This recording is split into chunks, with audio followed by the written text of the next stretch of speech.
এই মাসেই আমাদের ভিতর থেকে অহংকার, দাম্ভিকতা, হিংসা, বিদ্বেষ, শিরকের গুনাহ, বিদআতের গুনাহ, সমস্ত গুনাহ থেকে আমাদেরকে হেফাজত করা লাগবে।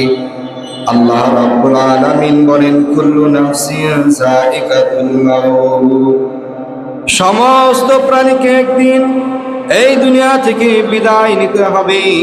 আমি মানুষ, জিন যাই বলেন না কেন, পশু পাখি যা আছে সব কিছু এই দুনিয়া থেকে বিদায় হয়ে যাবে। আল্লাহ রাব্বুল আলামিন জানায় দেন, কুল্লু নাফসিন যায়িকাতুল মাউত, যার প্রাণ আছে তার মৃত্যুবরণ করা লাগবে। কথা বলেন ঠিক কিনা? অন্যান্য ধর্মে যারা আছে, ভিন্ন ধর্মাবলম্বী, হিন্দু বলেন, খ্রিস্টান বলেন, বৌদ্ধ বলেন, তারা যদি আল্লাহ তাআলাকে বিশ্বাস নাও করে, তারা এটা বিশ্বাস করে যে একদিন না একদিন তার মৃত্যুবরণ করা লাগবে। কথা বলেন ঠিক কিনা? মুসলমান তো আরো বেশি স্মরণ করবে। প্রতিনিয়তই তো আমাদের সমাজে কেউ না কেউ মারা যায়, তার জানাজাতে আমরা যাই, তার কবরস্থ করার জন্য আমরা যাই। এ থেকে আমাদের শিক্ষা নেওয়া যে আমাকেও তো এই দুনিয়া ত্যাগ করে আখিরাতের জগতে যাওয়া লাগবে। কিন্তু আমি এই দুনিয়াতে কি করতেছি? আখিরাতের সামান কি আমার হইতেছে? আমি কি বদকারের কাতারে না নেককারের কাতারে? আজরাইল আলাইহিস সালাতু ওয়াস সালাম কি আমাকে বদকার হিসাবে পাবে না নেককার হিসাবে পাবে?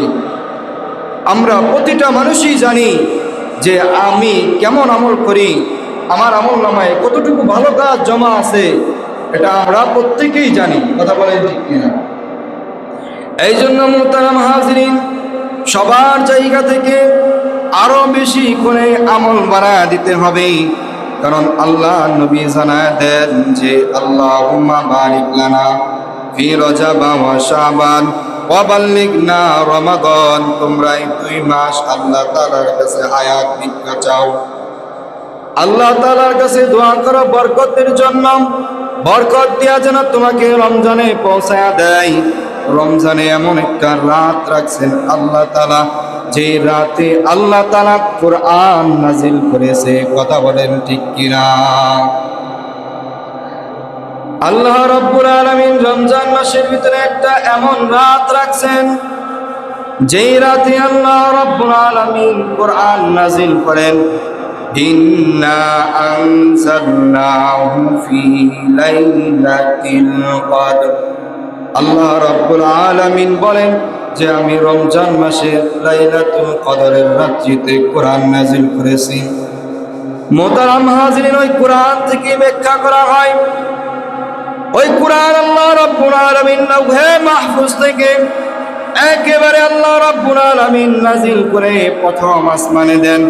তারপর 23 বছরের নবী করিম সাল্লাল্লাহু আলাইহি সাল্লামের উপর ঘটনা ক্রমে ক্রমে ক্রমে অল্প অল্প করে ওহীর মাধ্যমে আল্লাহ তাআলা নাজিল করেন। ওই কোরআনের ভিতরে বলা হয়েছে, কুল্লু নাফসিন যায়িকাতুল মাউত।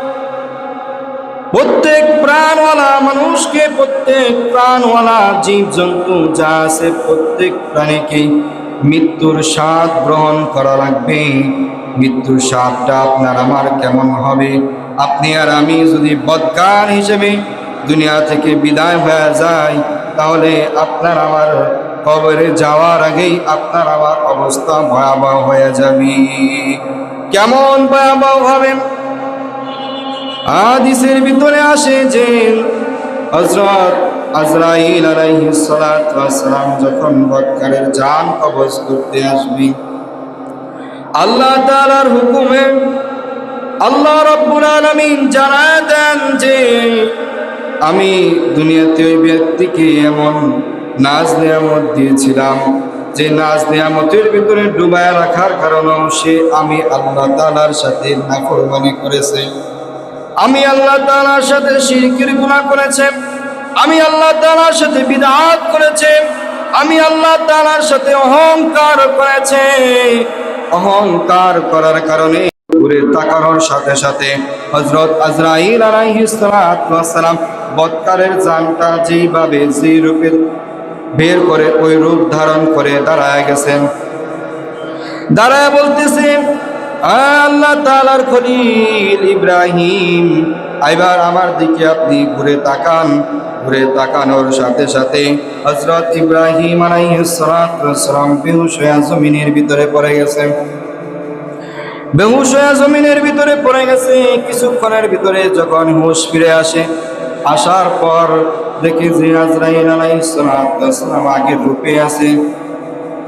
আগের রূপে আজরাইল আলাইহিস সালাতু ওয়াস সালাম যখন চলে আসলেন, তখন কিতাবের ভিতরে বর্ণিত হয় যে হযরত ইব্রাহিম আলাইহিস সালাতু ওয়াস সালাম বলেন যে বৎকারের যদি কোনো কষ্ট না হয়, বৎকারের যদি কোনো বিপদ নাও হয়, এটাই হলো সবচেয়ে বড় বিপদ। যে হযরত ইব্রাহিম আলাইহিস সালাতু ওয়াস সালাম বলতেছে যে এটাই সবচেয়ে বড় বিপদ, আজরাইল আলাইহিস সালাতু ওয়াস সালামের ভয়াবহ চেহারা। কেমন চেহারা তার কিতাবের ভিতরে আসে। যখন ইব্রাহিম আলাইহিস সালাতু ওয়াস সালাম বর্ণনা করেন যে আমি যখন হযরত আজরাইল আলাইহিস সালাতু ওয়াস সালামের দিকে তাকালাম, তাকানোর সাথে সাথে দেখি হযরত আজরাইল আলাইহিস সালাতু ওয়াস সালামের পা জমিনে, মাথা আসমানে, এত লম্বা আজরাইল আলাইহিস সালাতু ওয়াস সালাম। আমি আরো দেখলাম হযরত আজরাইল আলাইহিস সালাতু ওয়াস সালামের এক কাঁধ থেকে অপর কাঁধের দূরত্ব কয়েক দিনের রাস্তা। এত বড় দেহওয়ালা একজন মানুষ আমার সামনে দাঁড়ায় গেছে।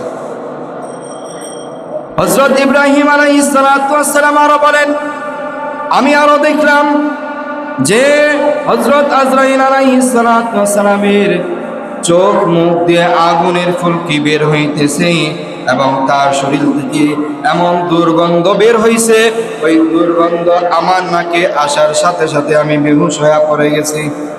বলতেছে যে এটা হলো বৎকারের জান, এইভাবে কবজ করা হয়। মুহতারাম হাজিরিন, আল্লাহ রাব্বুল আলামিন আমাদের সকলকে নেককারদের কাতারে উঠা দেখ। সকলে বলেন আমিন। আল্লাহ রাব্বুল আলামিন যেন এরকম ভয়াবহ জান কবজ আমার আপনার না করেন। সকলে বলেন আমিন। আমিন বললেই হবে না, এর কাজ করা লাগবে। কথা বলেন ঠিক কিনা? সারাদিন সুদের ব্যবসা করলাম, সারাদিন ঘুষ খাইলাম, আর যদি মসজিদে আইসা 100 বার আমিন করি, কাজ হবে? কথা বলেন ঠিক কিনা? কাজ হবে? কাজ হবে না। অন্তরের ময়লা দূর করা লাগবে আগে। কথা বলেন ঠিক কিনা? অন্তরের ভিতরে যে ময়লা আছে, ওই ময়লা যদি আমাদের দূরীভূত হয়ে যায়, ওই কলব যদি পরিষ্কার হয়ে যায়, কলব পরিষ্কার হলে আমরা ইমানদারের কাতারে আমাদের নাম উঠে যাবে। ইমানদারের যখন আমাদের নাম উঠবে, তখন ইমানদাররা আল্লাহ তাআলার রহমতে কালেমা পড়ে তারপরে মৃত্যুবরণ করে। কথা বলেন ঠিক কিনা? তখন আজরাইল আলাইহিস সালাতু ওয়াস সালাম আবার আগের রূপে ফিরে আসলেন। ফিরে আসার পর এই রূপ দেখার পর ইব্রাহিম আলাইহিস সালাতু ওয়াস সালাম বর্ণনা করলেন। বর্ণনা করা শেষ, তখন আজরাইল আলাইহিস সালাতু ওয়াস সালাম চলে গেলেন। আগের কথায় ফিরে আসতেছি, যখন বৎকারের জান কবজ করার জন্য আসে, এসে ওই 500 ফেরেশতা চারদিকে তার আগুনের কুল্লরি রেখে দেয়। রাখার পর আগুনের কুল্লরি যখন রাখা হয়ে যায়, তখন মুখের মাথা থেকে পিটাতে শুরু করে। পিটাতে পিটাতে সারা শরীরে পিটায়া তার রূহটা এমন ভাবে বের করে, মনে হয় যে তার বুকের উপর সারা পৃথিবী রাখা হয়েছে।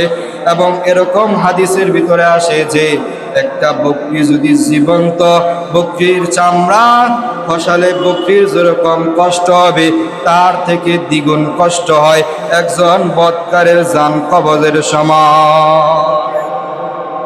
আল্লাহ রাব্বুল আলামিন এই কঠিন এরকম মরণ থেকে আল্লাহ রাব্বুল আলামিন আমাদের প্রত্যেককেই বাঁচান। সকলে বলেন আমিন।